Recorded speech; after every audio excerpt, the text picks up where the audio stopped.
तस्मात् न कार्यः सन्न्यासो न कार्पण्यो न संभ्रमः उद्वा जीवगतिं धीरो मुक्त संगस्तरेदिह। लोकरे आम मानक कपिल भगवान सूचना देइथिले जे जीवर मरण मरण नुह, जीवर जन्म जन्म नुह। ये शरीर मरण शरीर जन्म होची किंतु जीव अविनाशी। तेणु वर्तमान आमको कपिल भगवान ये श्लोक कहले तस्मान न कार्य सन्वास न कार्पण्य न संभ्रम। जीव वर्तमान चिंता करवा उचित नुह जे तार जन्म और मृत्यु अच्छी बोली। को माने चिंता करती ना जो माने आत्मा सर्वस्व न होई शरीर सर्वस्व हुअନ୍ତି। जो माने शरीर को मु बोली विचार करती सेमानंकर मरण हुए एवं सेमानंकर जन्म हुए। जीवन आवश्यकता पूर्ण करने आमर शरीर धारण आम करिचे। ये शरीर को आम माने रखी पारिबा नाही, यह निश्चित गतिशील ये गति करिवो। तेणु कपिल भगवान कहले जो माने स्थिर बुद्धि संपन्न आउ जो माने धीर बुद्धि संपन्न से माने भगवान कर चरण रे निज मति की स्थापन करी माने अनुभव करि पारंती मातृगर्भर कष्ट एवं जन्म हैला परे जो कष्ट ताको अनुभव करि पारंती। जीव मातृगर्भर बाहर जात होतिबा कष्ट को अनुभव करी भगवान कर चिंता रे निज को निवेशित करी यार किछु उपाय चिंता करिबा दरकार।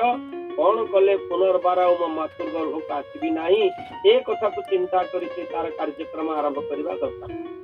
किंतु जीव एभली भाव रे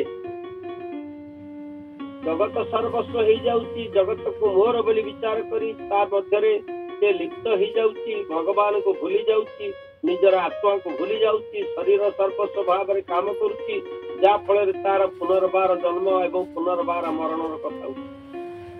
तेणु कपिल भगवान कहले जो माने मुक्त पुरुष से माने ब्रह्मभूत से माने को कहा जाए। श्रीमद भगवत गीता रे कहा जाइछि सुंदर भाव रे जो माने भगवान कर चिंता रे बा भगवान कर पदार बिंदरे निजको समर्पित करी सेमान कर जीवन यापन करंती सेमान को ब्रह्मभूत कहा जाए। सेमान मुक्त जीव। सेमान कर कर्तव्य हला भगवान कर जे कोनसी रूप को आमे राम भगवान कहिबा किंबा कृष्ण भगवान कहिबा किंबा जगन्नाथ कहिबा ये सब रे कोनसी प्रकार तफात नाही। भगवान कर जे कोनसी चिन्मय विग्रह को मन भीतर चिंता करी किंबा मूर्ति गठन करी ताको पूजा करी तार सेवा करी जीव मुक्त स्थिति के आसी पारिबो। जीव मुक्त स्थिति आसीबार जो प्रक्रिया से प्रक्रिया को अनुभव करिबा दरकार। जीव मुक्त स्थिति आसीबा पई हेले भगवान कर सेवा करिबा दरकार। जदि भगवान कर सेवारे तार किछि विच्युति हला ताहाले से तार कर्तव्य कर्म पथरु निवृत्त हो जाए जा फल रे तार जो आत्म विकासर गति ताहा बाधाप्राप्त हुए। तेणु कपिल भगवान कहले निजर स्वरूप स्थिति बुझिबा दरकार। जीव जीव निजर स्वरूप स्थिति बुझी न पारिबा ही एक मुख्य दोष। जीव निजको मरणशील बोली विचार करी आस्ते आस्ते एही नोस्मिन यथाते हे कौमारं यौवनं जरा जेमितिका मातृगर्भ रे थिला बेले अत्यंत छोट शिशु रूप रे थिला मातृगर्भ निष्क्रांत हवा परे से क्रमे क्रमे कैशोर यौवन एवं वार्धक्य रे प्रवेश करी मरणशील हवा पई जाउची। ए कथा को से सत्य बोली विचार करे किंतु यह सत्य नुह, यह एक अपेक्षिक तत्व। जीव सदा सर्वदा यौवन प्राप्त ही थाए आत्मा सतत युवक अवस्था रे थाए ताहार कौन प्रकार परिवर्तन हुए नाही। युवक अवस्था रे आत्मार अवस्था जहा वार्धक्य अवस्था रे आत्मार अवस्था मते सेहा यहा को एही माने बुझी पारंती जो माने मुक्त जीव एवं भगवत सेवारे जो माने निजको सम्मिलित करिसंती। हमें माने प्रकृत पक्षे वैराग्य बोली जहा कहूचे से वैराग्य शरीर वैराग्य नुह, आत्मिक वैराग्य जात हवा दरकार। वैराग्यर तात्पर्य या जे किसी त्याग कले आमे वैराग्य बोली कहूचे। गृह त्याग करी आमे अन्यत्र वास करने को वैराग्य कहूचे। गृह त्याग करिवार अर्थ नुह गोटे घर छाड़ी आउ गोटे घर जाके अवस्थान करवा। गृह त्याग करिवार अर्थ या नुह 5 जनक संग त्याग करी 500 लोक 50 जनक सहित वास करवा। आमे माने जहाँ को गृह त्याग बोली कहूचे ता प्रकृत रे गृह त्याग नुह एक परिवर्तन। गृह त्याग कहा को जो कहा जाए जो माने जे कोनसी परिस्थिति रे रही से परिस्थितिर कोनसी प्रभाव तांको ऊपर रहे नाही, मुक्त स्थिति रे रहंती ताहा को कहा जाए त्यागी। किंतु आमे माने त्यागीर संपर्क रे जो प्रकार संभाषण करूचे ताहा ठीक नुह। कपिल भगवान कहले आमे माने त्यागर कथा कहले विचार करूचे किछि घर त्याग करिबा, संपत्ति त्याग करिबा, बंधु त्याग करिबा एवं एकांत वास करिबा या को आमे कहूचे त्याग। किंतु प्रकृत रे त्यागर तात्पर्य ता नुह। त्यागर अर्थ समस्त पदार्थ, समस्त वस्तु, समस्त परिवेश रे वैराग्य जात करिबा को त्याग कहा जाए। संसार भितर रहिबो किंतु वैराग्य भाव अवलंबन करिबो ताकू कहे जाए त्याग। आ गृह त्याग करी बाहर रहिबो एवं गृहर कथा चिंता करिबो ताकू कोन त्याग कहा जाय पारे। गोटे छोटिया उदाहरण आपण मान आगे देवी। एक लौकिक दृष्टांत आमे माने वृंदावन जाउथुलु। आम सहित वृंदावन रे श्रीमद भागवत कार्यक्रम करिबा पई अनेक लोक शामिल थिले एवं आम सहित जने बंधु जाइथिले। से वृंदावन मथुरा स्टेशन रे उल्लेई स्टेशन रे आइचंती। ए समय तांका घरु फोन आसिला जे तमे जो कुकुरटा आनी के घरे रखिथिलो ए कुकुरटा कुआडे 2 दिन हला पळै। संगे संगे तांकर प्रतिक्रिया जात हला 50,000 टंका देई गोटे अल्सेशियन कुकुर आनीथिली, कुकुरटा पळेला। एडे कथा हला या चिंता करी करी वृंदावन रे जो 7 दिन जाक रहिले तांकर कुकुर चिंता रे गला। ये 7 दिन भागवत करिया पई जाइथिले, भागवत चिंता न करी कुकुर चिंता रे तांकर 7 दिन गला। केटे कथा हला कुकुरटा कुआडे गला। राति पाइले घर को फोन करके कुकुर आसिला कि तेणु एठी आमे माने विचार करिबा यदि गृह त्याग करी आमे गृहर चिंता करिबा ताहले त्यागर मूल्य किछि नाही। अनेक साधु सन्थ एभଳି सेमानकर पतन हेछि। सेमाने गृह त्याग करी संसार त्याग कलु बोली विचार करी आश्रम करी आश्रमर अनेक पुरुष नारी मानक सहित सेमानकर संग स्थापन करी अनेक पुष्टित कर्म रे लिप्त होंती एवं ताहाको शेषरे सेमानकर पतन होई थाए। याको त्याग कहा जाई परिबो नाही। त्याग होची मानसिक त्याग। उदाहरण स्वरूप heads in the forest and in the society. मनटा रहिबो वैराग्य भाव रे कर्म करिबो संसारर कर्म करिबारे वैराग्य आ मन भितरे आसक्ति आ क्षमा या बिल्कुल ग्रहणीय नुहे। तेणु ए भली भाव रे कपिल भगवान हमकु कहिले सबु बेले हमें ईश्वर चिंता करिबा पई पड़िबो, भगवान को अनुभव करिया पई पड़िबो। प्रत्येक क्षेत्र रे जीव मुक्त जीवन यापन करिबा पई हेले समस्त क्षेत्र रे ईश्वर चिंता करिबा पई पड़िबो एवं सर्वत्र ईश्वरंकर अनुभूति अनुभव करिया पई पड़िबो। सेति पई श्रीमद् भगवत गीता रे भगवान श्री कृष्ण अर्जुन को कहिले जो में पश्यति सर्वत्र सर्वंच मयि पश्यति।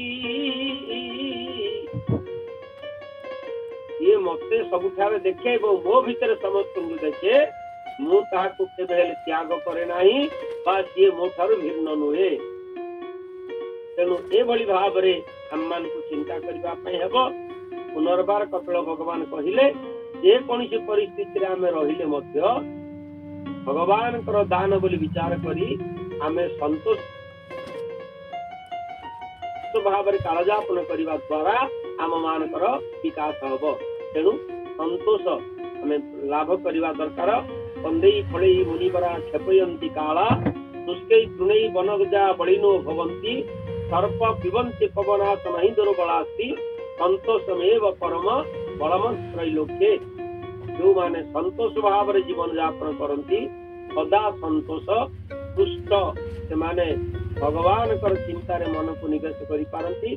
जो माने सतत असंतुष्ट से माने भगवान का चिंता से माने मन रे आसी परिबो नाही। एभଳି ଭାବରେ ଆମେ ମାନେ ଆଜିର ए श्लोक 47 नंबर श्लोक को अनुध्यान कले। वर्तमान श्रीमंत प्रभु कंठर 47 नंबर श्लोक ओडिया अनुवाद आम श्रवण करवा। श्रीमंत प्रभु आमको 47 नंबर श्लोक ओडिया अनुवाद शुणे। दंड तुम्हारा समस्त मोर प्रणाम। जेबे ता जन्म मृत्यु नाही एबे नि भय आओ काही वृत्ति को भय न करिब जीवा व्यापार छाड़िब मंत जीव गति जानी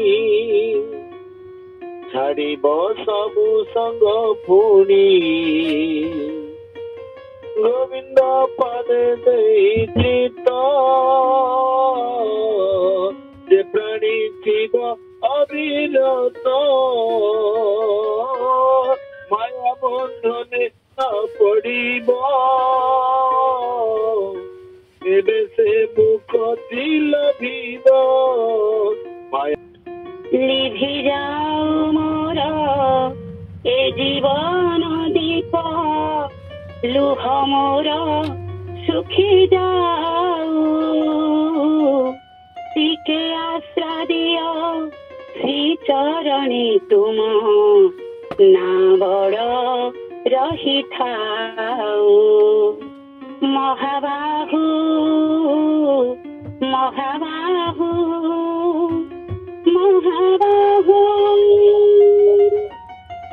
सुख नेबा पाई भाग्य मोर नाही करुछि मिनती जगत गोसाई श्रीमुख दर्शन रे कला बदन पाइले हे प्रभु किछि लोड़ा नाही पाइले हे प्रभु किछि लोड़ा नाही लीन होई जाऊ ए जीवन मोर टिकिए करुणा हेऊ टिके आशा दियो श्री चरणी तुम ना बड़ रही थाऊ महाबाहु महाबाहु महाबाहु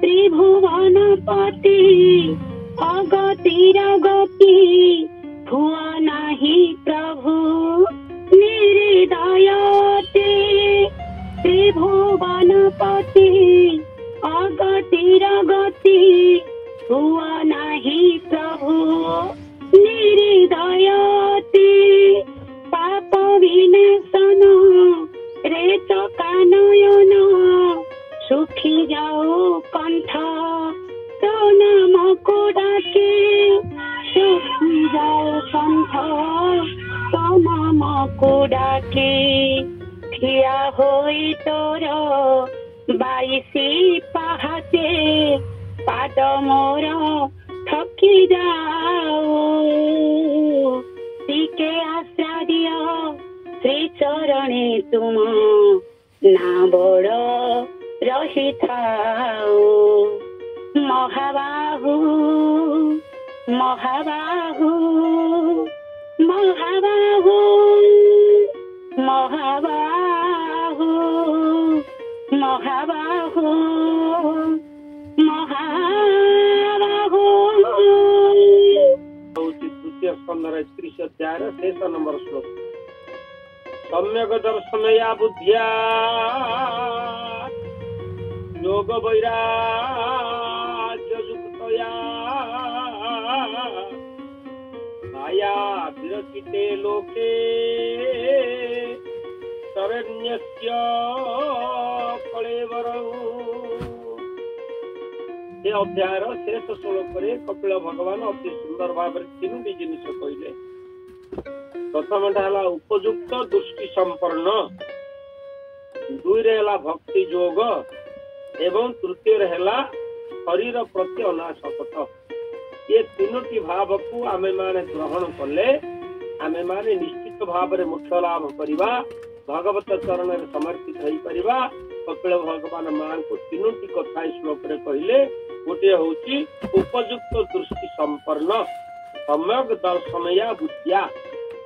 ଆମ ମାନଙ୍କୁ ଭଗବାନଙ୍କର ଆଶୀର୍ବାଦରୁ କିଛି ବୁଦ୍ଧି ଆମମାନଙ୍କ ପାଖରେ ଅଛି।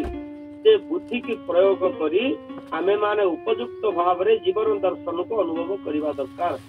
ସମ୍ୟକ ଦର୍ଶନୟା ବୁଦ୍ଧିଆ, ବୁଦ୍ଧି ଦ୍ୱାରା ଜୀବନ ଦର୍ଶନକୁ ଉପଯୁକ୍ତ ଭାବରେ ବୁଝି ଭକ୍ତି ଯୋଗ ବଳରେ ଭଗବାନଙ୍କୁ ଚିନ୍ତା କରିବା ପାଇଁ ପଡିବ।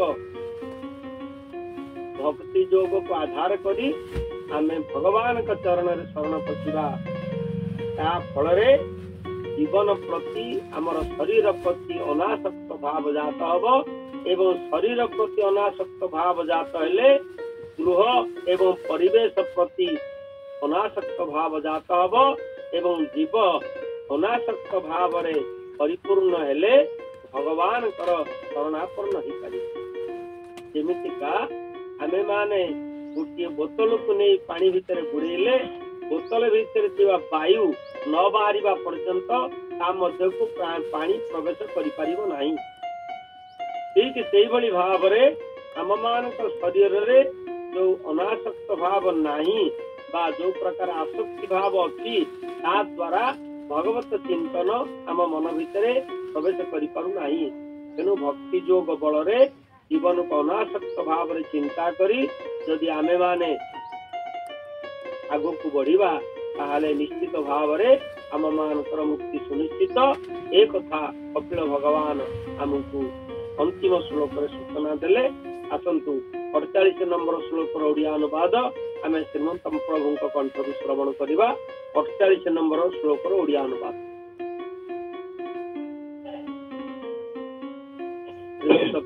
ବୈରାଗ୍ୟ ଯୋଗାଭ୍ୟାସ କରି ବୁଦ୍ଧି ବିବେକ ସୁବିଚାରୀ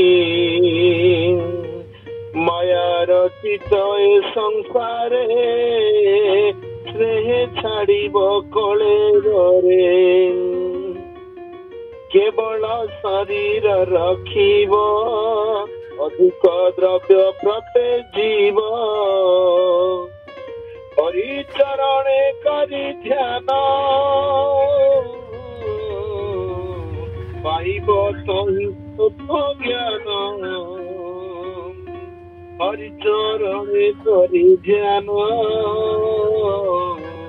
ପାଇବ ତହିଁ ଜ୍ଞାନ